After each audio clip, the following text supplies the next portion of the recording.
આજે રમાવાની છે ક્વોલિફાયર 2 બે પાડોશી રાજ્ય વચ્ચે રાજસ્થાન અને ગુજરાત. જ્યાંથી રાજસ્થાન જીત્યું છે ત્યાંથી સોશિયલ મીડિયા પર એક જ વાત ચાલુ છે કે રાજસ્થાન રોયલના ખેલાડી ગુજરાતની ટીમને કચડી નાખશે.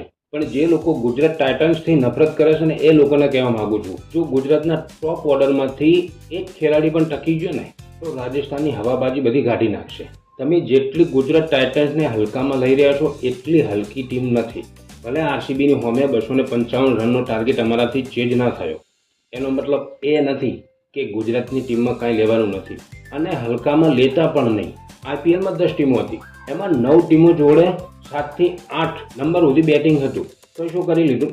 અને ગુજરાત ટાઇટન્સ જોડે ફક્ત 3 જ સારા બેટ્સમેનો છે, સુમન ગિલ, સાઈ સુદર્શન, જોસ બટલર. આ કોકવા સુંદર ચાલી જાય, તેવટિયા ચાલી જાય, પણ એ પ્રોપર 3 જ બેટ્સમેન છે જે સારું પ્રદર્શન કરી રહ્યા છે. અને ગુજરાત ટાઇટન્સની બોલિંગની તો વાત જ થાય એમ નથી, એ તો તમને બધાને ખબર છે.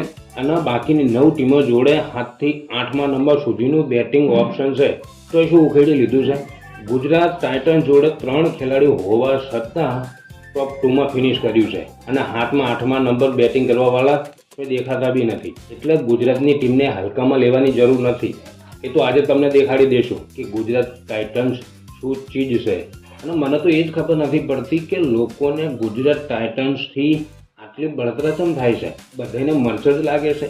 અને આજે રાજસ્થાને હરાવશું ને એટલે ફરીથી ગુજરાત ટાઇટન્સથી જલવાવાળાને વધુ મરચા લાગશે. એવા ભડકા મેલશે ને વાત છોડી મેલો. પછી એને એ જ કહેશે કે રાજસ્થાનથી તો જીતી જાય, સામે આરસીબી આવે છે એનાથી જીતીને બતાવો તો ખબર પડે. ફાઇનલમાં જીતીએ કે ના જીતીએ કોઈ મતલબ નથી. બાકી ફાઇનલમાં જવાની તો તાકાત રાખીએ છીએ ને. તમે જે ટીમના ચાહક છો ને એ ટીમો ટોપ 4માં નથી આવી, એ વિચારો. અને પછી ગુજરાતની ટીમની બુરાઈ કરવા બેસજો. તમારા ઘરનું વિચારો, પછી પાડોશીનું વિચારો. ગમે એ થઈ જાય, પણ આજે રાજસ્થાનને હરાઈ અને ગુજરાત ફાઇનલમાં જશે ને જશે. તમારું કેવું શું થશે? કોમેન્ટ કરી અને જણાવી દો.